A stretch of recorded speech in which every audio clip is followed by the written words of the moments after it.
Coach, sorry, big picture question right after that. You look around the league and there's a lot of upper echelon teams kind of struggling right now. Is there a common denominator, or not struggling, but trying to get back on track? Just early? I don't know. I think it just depends on the year. It's like there's some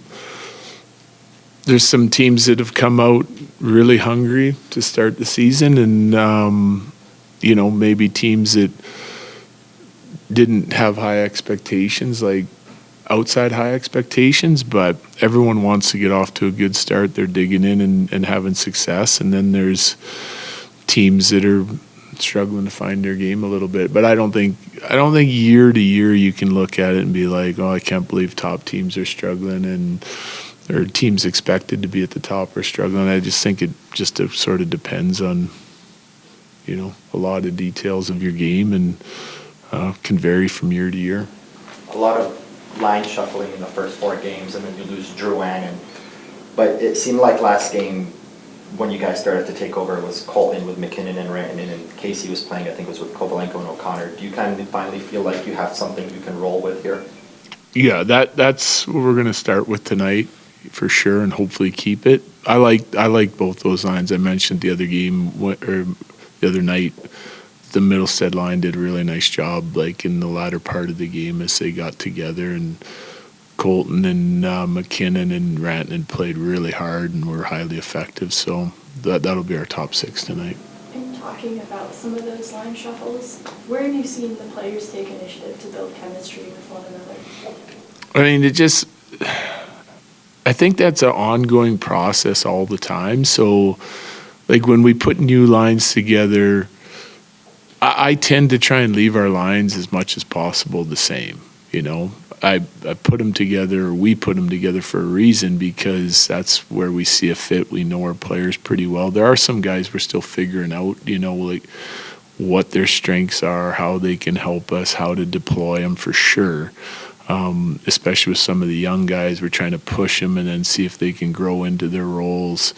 I like leaving lines together because the communication, room, bench, ice, starts to improve. They start to get a feel for where guys are going to be on the ice. I talk to those lines together about, what some of the strengths are of certain players, how they like to play. So they kind of learn each other's tendencies from what I see in the video.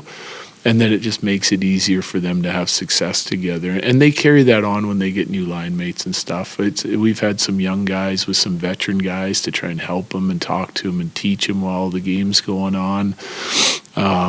So you kind of see a little bit of all of that, like throughout the course of even just 4 games.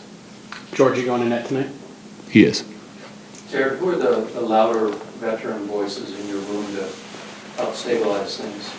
Well, we got lots of good leaders in there. They all kind of lead in their own way. I think, like Mac's a vocal guy in our room, but we've got a lot of guys contributing with their voice. Like depending on the group, like OC's a good, strong leader for our penalty kill. I think Kelly, even though he's a quiet guy, is taking on a leadership role when it comes to that. Manson's a veteran guy that we hear from a lot on the defensive end of it. Kale and Taser have their input that they share quite a bit. It's kind of spread out, like depending on power play has its leaders and they like to talk and converse about things. Penalty kill does, and then, like I mentioned, just even lines holding court. It's kind of why I wanted some of the veteran guys with the young guys to be able to help them along here a little bit. Jared, Rick Cronin has talked a lot about dealing with younger players, and there's nothing that replicates reps. Yeah. But not getting too down on them, because it's a fine line between building that experience and losing confidence. How fine a line is that as a coach? It's a fine line, I think, depending on your team and the way your team's playing. Like, I think you want to, like, there's an element of patience with it, right, for sure. Like, setting realistic expectations and understanding the age of a player, the experience of a player, the talent level of a player. You want him to play instinctual hockey. You want him to make plays and be somewhat free out there instead of being just a robot, because that's where you're going to see their best. You understand that there's going to be mistakes made along the way with that. So it's just all on how you communicate with them and approach it. And, we've already talked to some of our guys that are new about when to make plays and when to try plays, and when things break down, then maybe it's just punt it into the zone or punt it out of the zone and live to fight another day. Like it's, you want them to trust their skill, but you also want them to make high percentage plays with the puck. And if it's within their talent level, then to do that. And we talk a lot about time and score of the game when it comes to things like that, at last minute of a period, who's got the momentum, and just get them to start thinking about that and understand it. It's some of the things we've talked to Richie and Kovalenko about, because it's important. They have skill, they have the ability to make plays. You want them to do that. There's a responsibility on the defensive side of it. But if you kind of have realistic expectations of where some of those guys are, it's easier to coach them. Good.